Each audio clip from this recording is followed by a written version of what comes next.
Hey, what's up? It's Emilio Despirito, and this is the Wealth Architect Podcast. I'm so excited to be here with you each and every single week. My team and I have hand-selected our guests to come on the program to talk about how to build wealth financially, mentally, physically, spiritually, right? There's so much that goes into building a lifestyle full of wealth, and we hope that this content really reaches you, not only in your brain, but in your heart, and that you could do something with this. So thank you so much for tuning in. God bless you, and we're going to have a great show. Hey, a special thank you to our sponsor, Annie Mac Home Mortgage, whose Cash to Keys product is disrupting the industry. Sick and tired of finding the perfect home, not having your offer selected? I got to tell you, it happens all the time. With Cash to Keys, Annie Mac gives sellers a cash guarantee for each of their buyers' offers. Stop bidding and hoping. Instead, bid with Annie Mac and bid with confidence. Don't just bid, but win. Annie Mac Mortgage. If you're listening to this podcast, you either own or will own a home, a car, and need life insurance. That's why you should check out our friends over at LaPointe Insurance, LaPointeINS.com. These guys are the best in the business. They can help you if you're in Rhode Island or Massachusetts. And let me tell you something, his dedicated team of professionals are there to assist you and meet you where you're at. You never feel like you're being sold. You felt like you're being helped. It's a family tradition over at LaPointe. Check them out, LaPointe Insurance. Hello, everyone. I'm Walt Buteau in for Emilio Despirito here on The Wealth Architect, and he left me with a great story to tell. Marc Gonsalves is joining us from the other coast, from California, and this is just a fascinating story of survival. Marc, thank you for joining us, first of all. I don't even know where to start with this, but you're an Air Force veteran at the time, right? It's 2000, at that point, it's 2003, right? Mm-hmm. So you're an Air Force veteran, but you're working in the private sector. And it's a thing that I don't know if we still do, but explain what you were doing as a veteran, as an Air Force veteran, but working in the private sector. Who were you working for and what were you doing? While I was active duty Air Force, I was an intelligence analyst. And I did 2 enlistments, which equates to about 8 years in the service. And I got out and became a civilian contractor doing the same style of work. I was still an intelligence analyst. My discipline was imagery analysis, and I was working a counter-narcotics program. And so my job was on board a small airplane, a Cessna Grand Caravan, single-engine airplane, and I would operate the sensors that were on board the aircraft. And we would fly, we're based out of Bogota, Colombia, which is where most of the world's cocaine comes from. And we would fly missions there, pinpointing and locating drug laboratories, the laboratory that takes the coca leaf and turns it into coca powder. We would look for and locate transshipment points, chemical. There's a lot of chemical involved in making cocaine. And we were really good at that mission. Our aircraft, we were all contractor operated. Our crew was all civilians, and the aircraft looked like a civilian aircraft. It was just a white Cessna Grand Caravan. You would look at it, you would maybe see it flying overhead, and you would never know that it was packed with sensors and we were surveilling. Who are you working for at that point? Is it a government contract? Are you working for the DEA theoretically, or the DEA is holding the purse strings, so to speak? No, this was the Department of Defense, so we fell under U.S. Southern Command. And U.S. Southern Command is in their area of responsibility is all the Caribbean, Central, and South America. And so we were under direct contract to U.S. Southern Command to perform this mission. What had happened was they saw that there was a need for them to have their own full-time asset operating in that area of responsibility. At the time, they were getting other active duty military assets, but they would come and go. And when you have an asset that might work the Middle East for a few months, then get a deployment to South America and work, you don't have the same knowledge level as you did like with my program when we were there, and we only worked counter narcotics. And so it was different. The other part that was different was we were way more affordable than the military assets. We were just way cheaper, and we actually did a better job as well. We had more accuracy when it came to locating a target let's say we're locating a drug laboratory, like we could pinpoint its exact geo coordinates with just as accurate as if you were down there with a handheld GPS. I mean, that's how accurate we were. And there were some of our competing military assets, the ones that I knew of weren't as accurate as we were. So we were pretty good. Based on per operation sort of data, I'm sure this seemed like a relatively safe job compared to active duty in the Air Force, correct? I mean, when you got into it, I'm sure you had to think, oh, it's dangerous. Obviously, this is not for the faint of heart. You're flying over. You are trying to uncover some really, really bad guys, violent bad guys. So there's a danger there, but what happened to you next? Couldn't have been something you expected, or was it? Did you ever expect you could get captured and imprisoned for this long? Because that's what happened. I mean, you always know that when you get on a mission that's airborne, flying over bad guys or enemy territory, there's always a level, there's just that component that goes with it, and you're aware of that. Nevertheless, we were safe and we were careful. We did pre-mission planning. And so, no, I didn't expect anything to happen. And I think that's the way most of us live our lives, thinking we're good, we're checking all the boxes, but you never know, because there's things that are just out of your control that can happen in a split second. And that's what happened to us. What happened in this split second? Take me to the moment before the split second. A normal day at the office, if you will, other than the fact that you're flying over some dangerous areas. But still, for you, a normal day at the office, and then what happens? The most normal, most perfect morning ever. I went to the embassy, picked up our target package, then got to the airport, got the airplane ready, took off out of Bogota. We immediately started heading south, crossing a mountain range. And our first stop was to go to a forward air base where we could refuel the airplane. And so just everybody was on board, talking, having a good time. The sky was clear, no bad weather. We were crossing the mountain range when all of a sudden we heard a sound, and it was like a buzz sound, like something spooling down. And my friend who is in the seat next to me, he about jumped out of his seat. And we had headsets on, and that's how we communicated with each other. And he got on with the pilots and said, "What was that?" And our pilot in charge said, "That was an engine failure, sir." And when I heard that, my heart sank. I was like, because our airplane, it only had one engine. And so when you're in an airplane that loses its only engine, it can still fly, but it has to descend. And we were over a mountain range. And I just looked beyond my workstation. I could see the front, the cockpit, and I could see the prop not moving. It's feathered and it's not moving. The pilots, we had two pilots, they tried to restart, and no luck.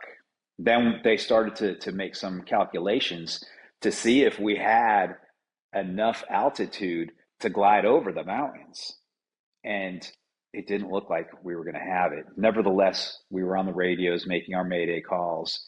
I paused and I made a Mayday call to Jesus, because I was certain, without a doubt, we were about to die. And so I prayed real quick, and I asked for forgiveness for my sins, and I asked for peace for my family after I died, and then continued making the radio calls until we made impact. And then we crashed. We were fortunate because as we were gliding down, our pilot found a small clearing. And because when the engine went out, underneath us, the ground was mountains, and it was all triple canopy jungle. And out of nowhere, as we were heading south, gliding south, we found a little clearing, and our pilot put us there. So the impact was hard. I remember bracing as we were going in, and we hit, and it was like a hard bang.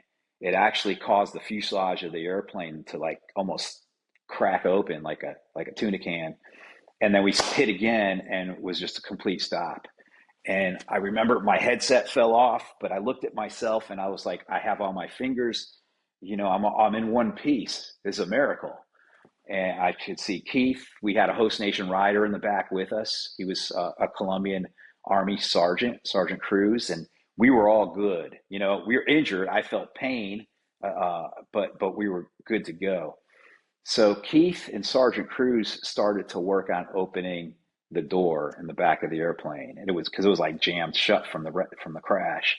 While they were doing that, I put my headset back on and I tried to make communication with our base, and the everything was dead on the airplane.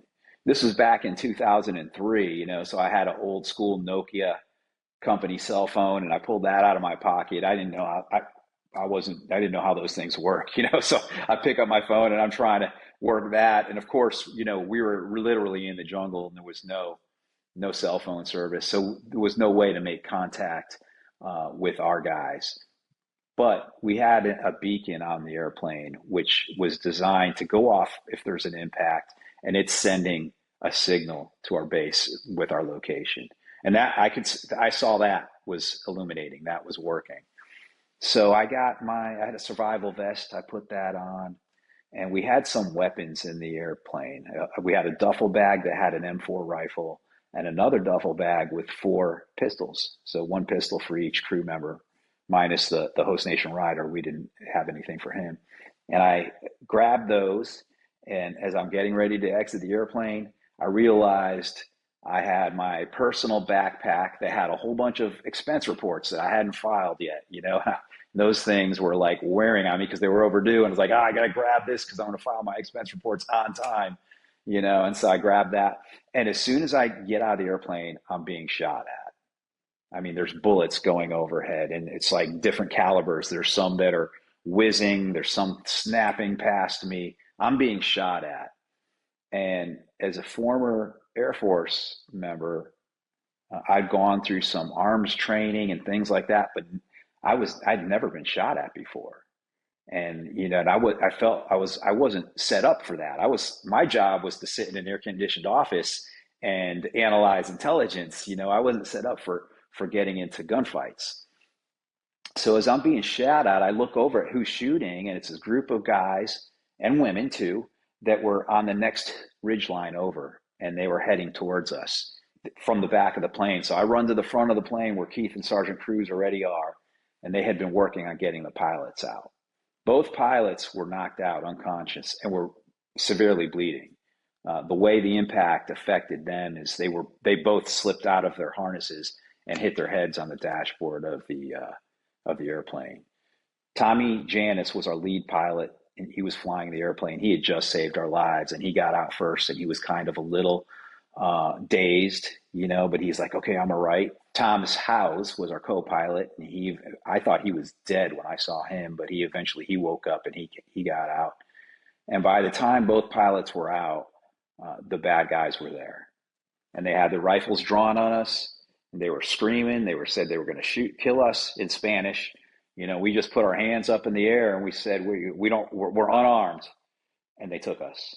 Pause right there. So a lot of just amazing as you go through this that you can recall it. I'm not sure how fresh do you see the pictures of it happening? Is it more, do you feel is it fresh still this many years later?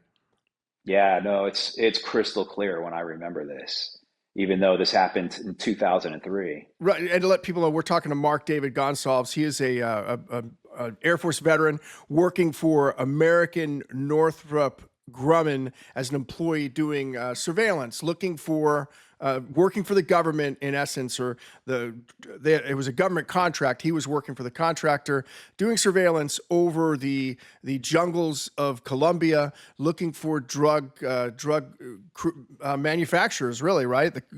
Right. Refining the coca leaf, and his plane goes down with a single engine plane, goes down into the jungle. And at this point now, you had already said you had this prayer right before, and you prayed and you thought, this is it, I'm coming, and forgive me.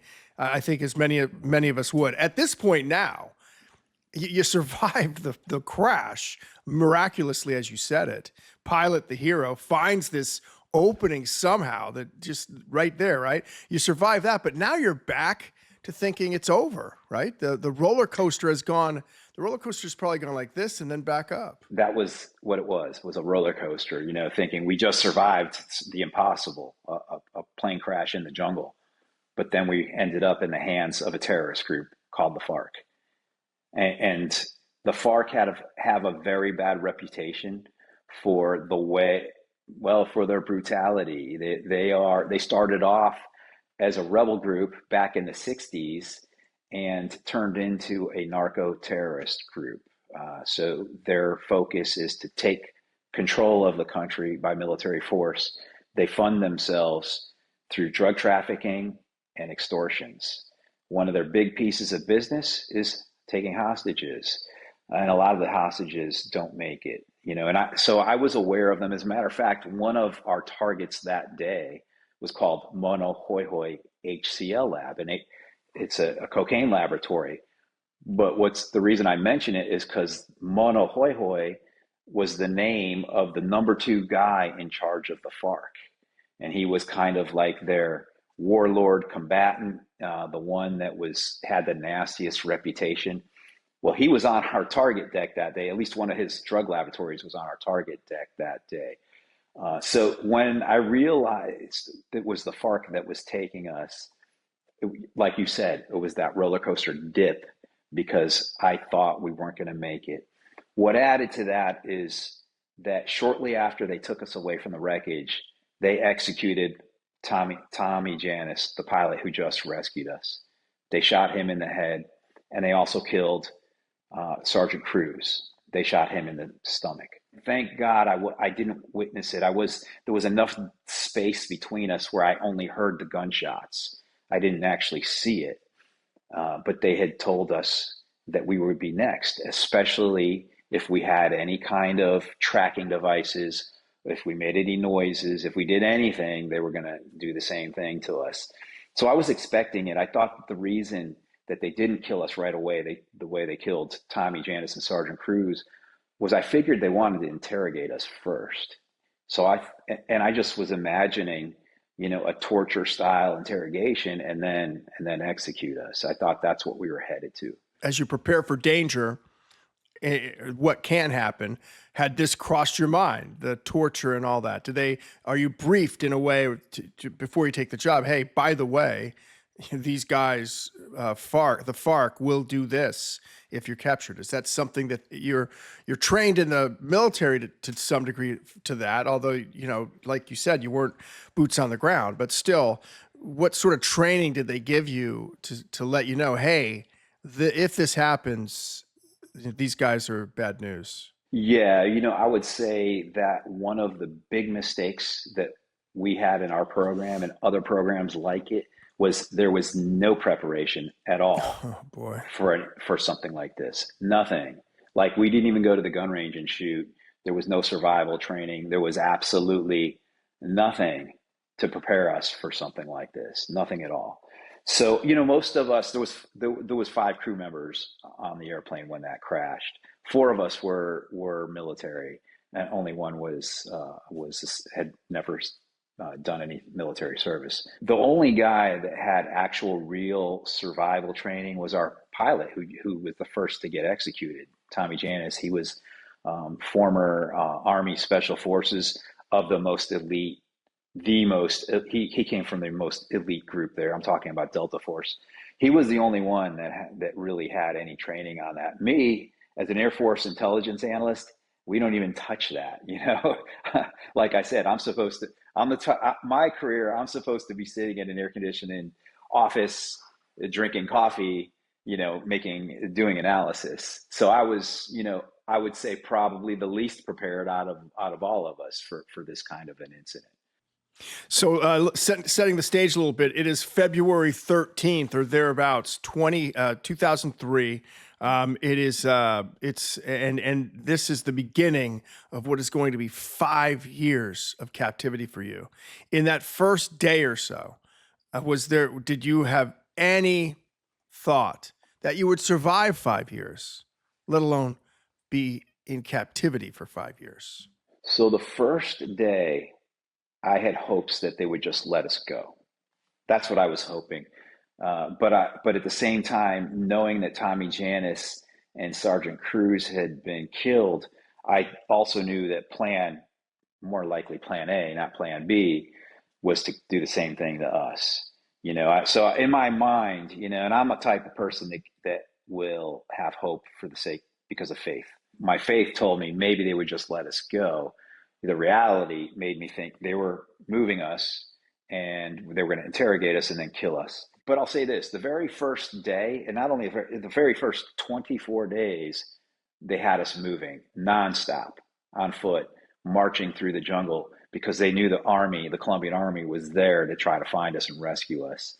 And so it was, try being injured after, being in an airplane crash and then forced to walk, sometimes being hit, being pulled, being shoved, but made to walk. You could never stop for 24 days straight. We would only take a rest break every hour and catch a quick nap. Sometimes in the middle of the night, we would sleep for a few hours on the ground, in the mud, not with nothing, just, with the clothes we were wearing.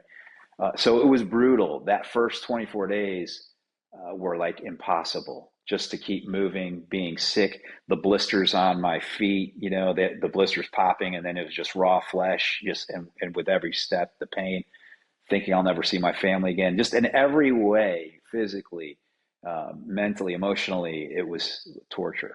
Let's talk about your family at that point. You're 21 years old, about, right? 21 years old? No, I was 29 or about 30. 29. So I did the math wrong. Sorry. So you're 29. Are you married with kids at that point, or? Yeah, I was married and I had 3 kids. So how old were they? My daughter was 9.5. I had a son who was about 12, and then an older son who was 14. So, that was one of the things that was forever constantly on my mind throughout the entire thing, was how do I get home to my kids? It was my number one mission throughout the entire ordeal. How do I get home? And that, I think, is what played into me surviving this. Well, how did it play into it? Did you take less risks, or were you more likely to try to escape, or were you thinking, oh, if I just stay put, somebody will find me? How did it drive you? How did it change your mindset, so to speak? Well, my mindset was developing constantly throughout the experience, right? So, but what and so the first year, which I never thought I would be there for a whole year, was really just adapting and learning how to become a hostage. After that, the 3 of us, Keith, Tom, and I, we were held hostage together. We came up with a plan on how to try to survive. So we had to learn some things. First, the first most important thing that we learned was that if there was ever a military rescue, the FARC's orders are to kill the hostages and then run away. And we learned this because they did it several times while we were there. A rescue came to pick up groups of hostages, 12 at one camp, 24 at another. And when the bad guys heard the helicopters approaching and they heard a dismount going on with their machine guns, they just mowed everybody down and killed them. That happened a few times. That was important to know that that's how they would treat us, because that was how we developed our plan. How did you know that this happened? They eventually brought us to a place and they video recorded us to make a proof of life. During the proof of life, they had a girl there from Europe who joined the FARC to become a terrorist. She acted as their translator. And while they were making this recording, we took a break and I said, hey, what do you think is going to happen to us? And, she kind of made this dramatic pause while she's smoking her cigarette, and she starts shaking her head. She goes, it depends on what the government does. If they come to rescue you, we're going to kill you. And I was shocked. I said, why? Like what? And she goes, didn't you hear? We just killed. And this was like boasting the way she's talking about it. She goes, we just killed the deputies. They had like 12 or 20 politicians mixed with active duty Colombian military that were being held hostage for like over 7 years. They killed them all. There was another group so she's describing how they did this. And one of them was just recently, within the past few weeks. And she goes, if they come to rescue you, we're doing the same thing to you. And right after she tells me that, they get the camera out and they sit us down and say, hey, what do you think about a rescue? Do you want to be rescued? And of course, the 3 of us were like, no, we want to live. We don't want to die. That was all done on purpose. When they made the proof of life, it was a manipulation to get us to say we didn't want to rescue. It was kind of a way to put pressure on the government to not rescue us. But that's how we learned about that.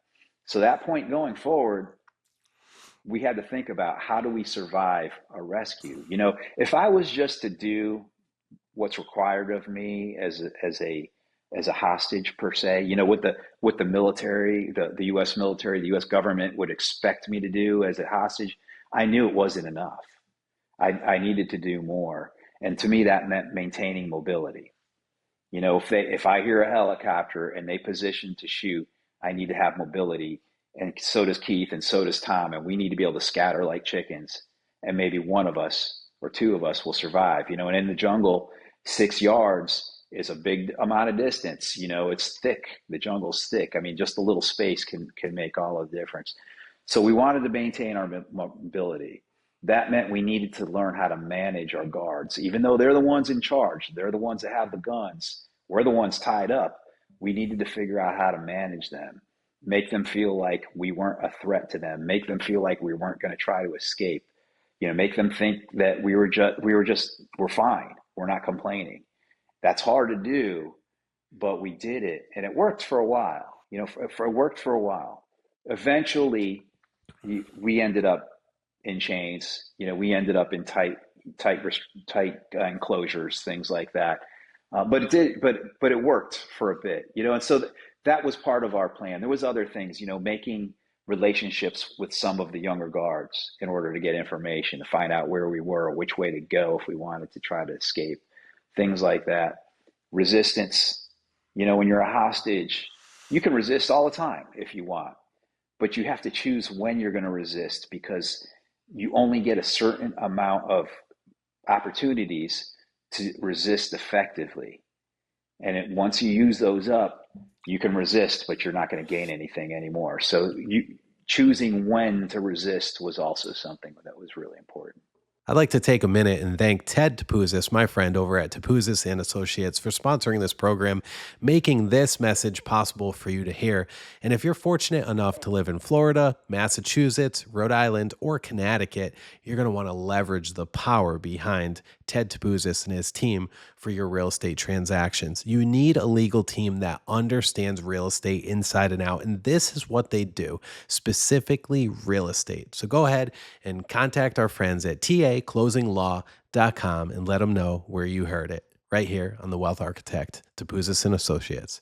These things are coming to you as you're organizing this plan that you had no idea needed to last 5 years. Where are you drawing from? Like you just stated something that I never thought of before about being a hostage. Did you know that from your training, or is that something you learned while you were there to sort of, again, the younger guy, by the way, that is something as a former journalist we always worked on with police officers, the younger police officer, right? So I get that, so I get that strategy. But then how do you come up with the conclusion that you're only going to get so many chances? Where'd that come from? Just from being there, or from previous experience or training? No, this was, it was all OJT, man. We learned it while we were there. You know, it was observing our captures.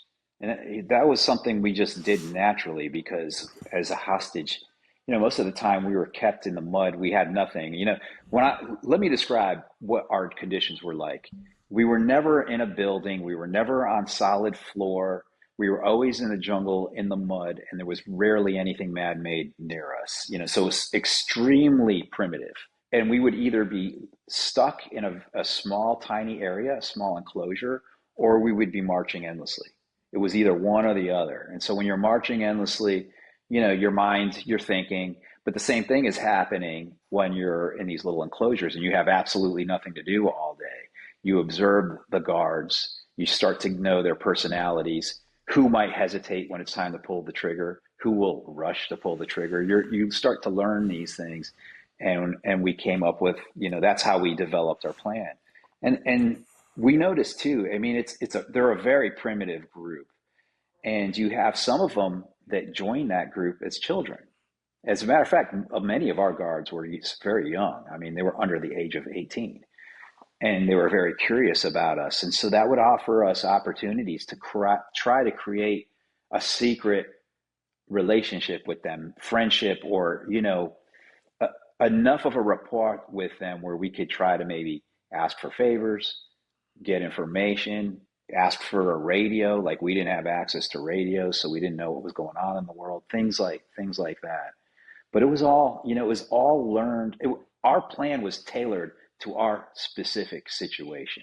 I don't know if they teach that anywhere. I bet it would seem they do, and it would seem that they would consult people like you who have dealt with it, obviously.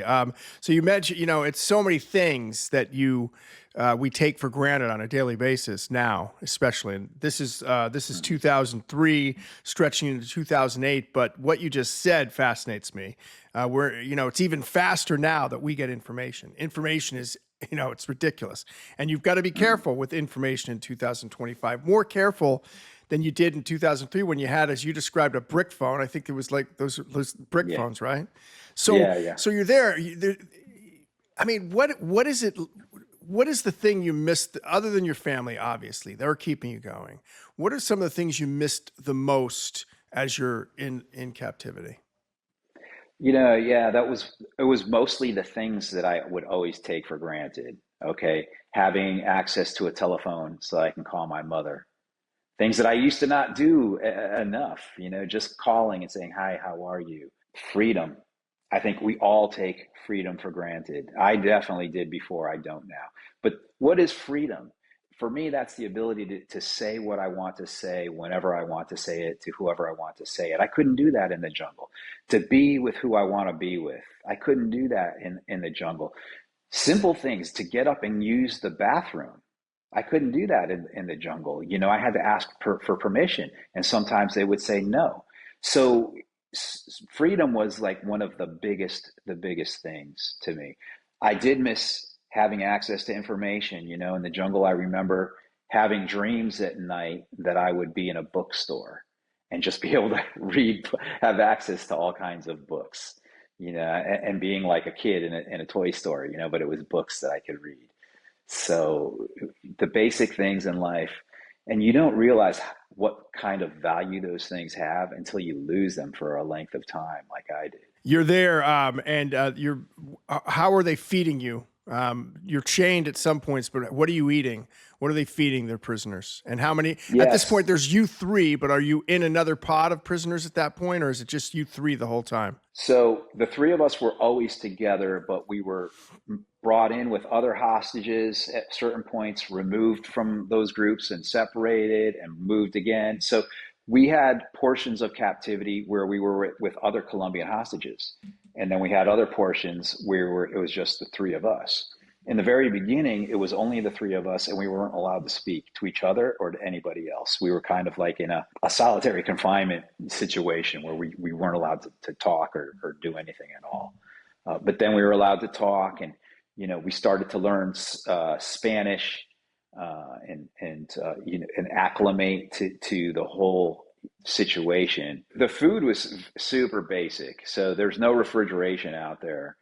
But they cook, they can cook with propane or firewood. And so it was basic. It was either rice and peas, rice and beans, rice and lentils. Every once in a while, they would get pasta noodles and they would boil those. So, don't think pasta with sauce. Just think those noodles boiled in water, and that's it. Maybe some salt. So it was super basic. Occasionally, they would bring in some type of a meat, and again, no refrigeration. So the way they would get like a section of a cow, and what they would do is they would cook the portions of that rot first, and that's usually the areas around the bone, the cartilage areas. So they would like literally chop up bones, put it in a soup, and you would get a little bowl of soup with a bone in it and maybe some cartilage on it. So it was super basic. And then by the time they would actually serve the meat, it was rotten. It was tough. The food situation was brutal. Were you starving? Were you hungry the whole time, or are you too worried about everything else to even be hungry? So we weren't in the beginning. We weren't starving. They had plenty of rice and beans.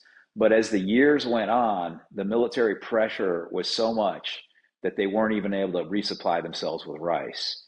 And so, yeah, we started to starve. like true starvation. Like you're eating the very minimum. Like they would make a soup and they would put, they would try to ration whatever they had out to make it last. So your soup would have a few grains of rice and lentils in it, and that was it. And this struck me. I mean, of course you feel hunger, but the first time I really noticed it was when they brought us down to a river to take a bath, and we're in our little underwear and in the water trying to clean up. And I looked at my fellow hostages, and I could see their ribs.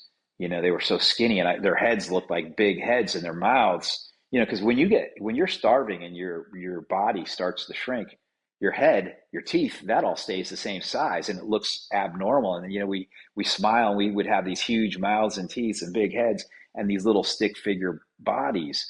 It reminded me a little bit of like pictures I'd seen of the Holocaust, where you have the skinny. It kind of reminded me of that. I'm not equating it to that at No, all in but any way. it's similar cause and effect, right? No eating. Yeah, just Yeah, starving, and then yeah. marching, just being on the move, a lot was what happened. What the result?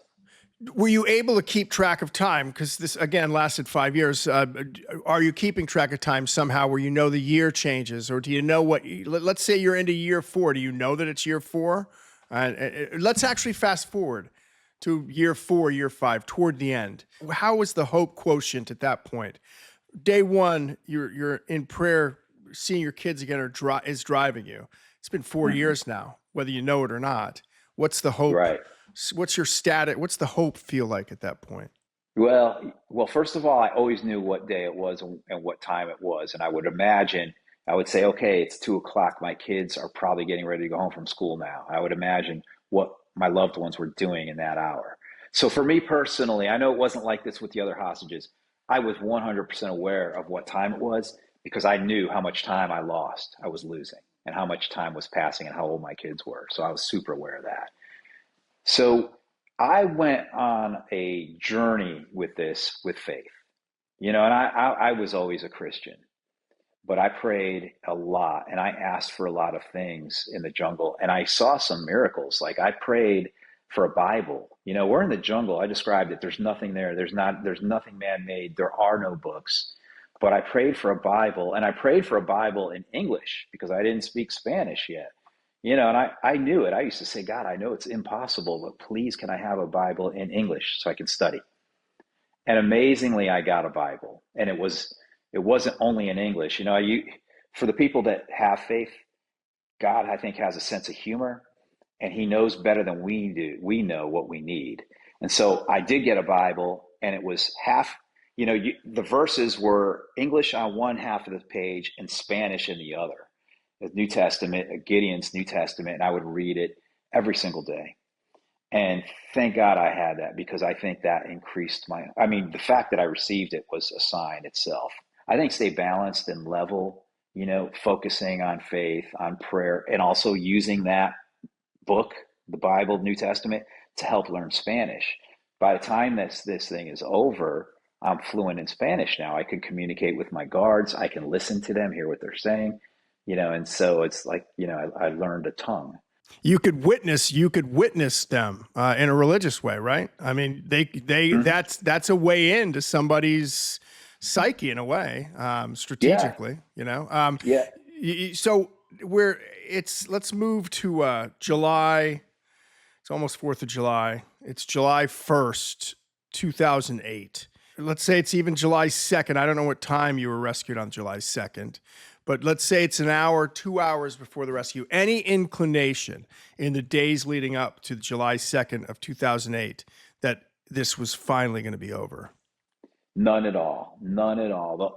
I knew something was happening. And the reason why is because we had been marching that entire year, and we were all in very bad physical condition. The hostages, we were terrible. It was the worst we had been physically because of the lack of food, the starvation.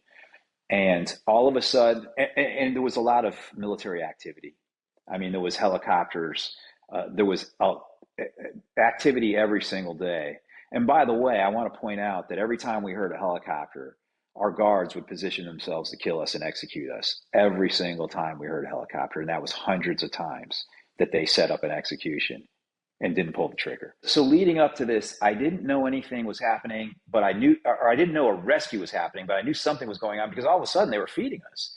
They were bringing in actual vegetables, like fresh vegetables. They were bringing us meat that wasn't rotten, and they were trying to get us to put some weight on. And I thought they were doing this because they wanted to make a proof of life, and they couldn't do any proof of life with us in the state we were in because it would have outraged everybody if they would have seen how we looked. We looked really bad. And that's what I thought was happening. But I had no clue that we were about to be rescued. The morning of July 2nd, we heard helicopters approaching. And we were in a group with other hostages, Colombian hostages.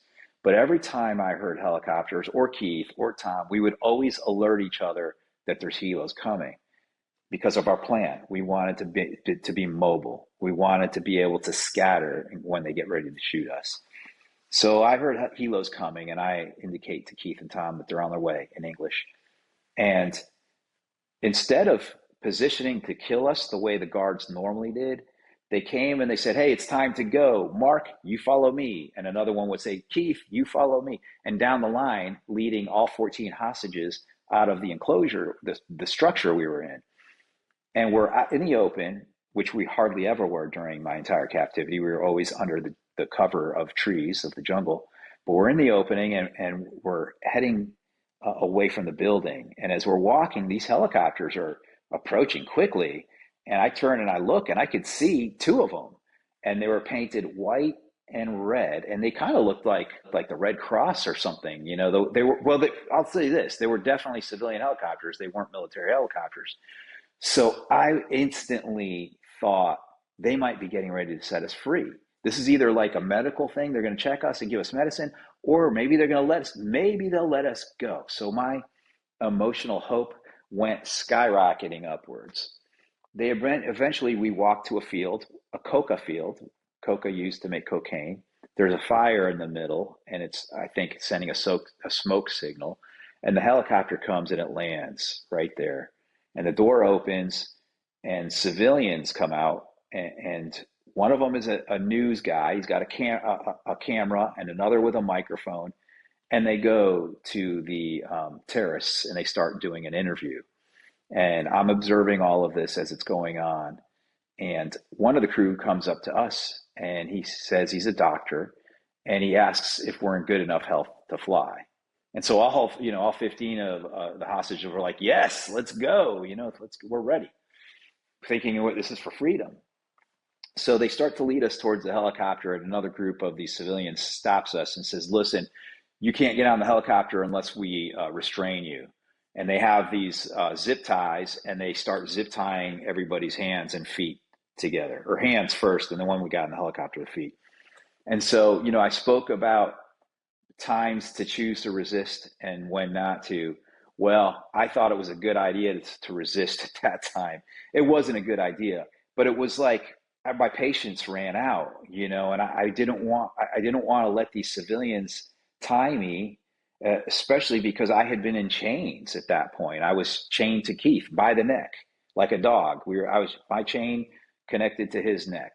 And everything we did, we had to do in unison because we only had like a length of 5 meters of chain between us. And I didn't want these civilians to do that. So I resisted. I said, "I'm not getting tied up. You guys can do what you want to me." And one of the crew member came up to me, and he spoke in English. "We're here to help you." And I said, "Well, is it for our freedom?" And he said, "Yes." And, to shorten the story, I got tied up and put on the helicopter. And as soon as that helicopter took off, all of the crew that was on the helicopter, they jumped on the terrorists that were on board. They disarmed them. They cut our hands and feet free. And like that, we were free. Wow. So now you've been telling this story for quite a while. I see so many applications to this story in life. How do you use this experience in your present day? First of all, the most important thing is, even though it was a terrible experience, I try not to forget the details of it. I don't relive it, but I want to never forget about that, because I will always want to cherish those basic things that I used to take for granted before, like freedom, like ice, like being able to eat healthy if I want to, or eat junk food if I want to. Those simple things, I cherish those, and it's above all, my family. Also, right now, I'm involved in a prison reentry program. And I felt drawn to that because I know what it's like to be deprived of your freedom. I know what it's like to be treated badly by your guards. And I know what it's like to transform because I went through transformation myself while in the jungle.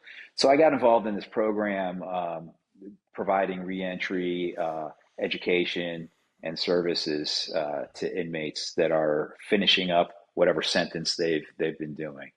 That's like the biggest thing that I'm doing right now that actually uses my hostage experience and tries to apply it to people that can maybe better themselves from it. Sure. As we wrap this up, a real quick question. You must have been asked this multiple times. What was, when you get out, other than the personal parts that personal parts of your life that obviously had changed drastically just from the time away, when you get out, what's the most surprising thing to you in the world when you get out? It could be a sporting event. It could be who was president, anything like that. Was there something that stuck out that you said, wow, I never thought that would happen? Yeah, these things right here, these cell phones. We didn't have these, Yeah. and Yeah. and as an intelligence analyst, I mean, we used to have these giant servers and workstations in order to be able to view satellite imagery. And I remember I was out, and these iPhones had just come out, and I was in the hospital recovering from the hostage thing. And one of the nurses had one, and he shows it to me, and he pulls up Apple Maps, and he's scrolling around the satellite image, and he's doing this and that and zooming way in. I was like, no way, you can do that just on a thing you're holding in your hands now. We used to, so I was fascinated by that. I was fascinated by the new cars that had the retro. It seemed like everything went retro during my time in captivity.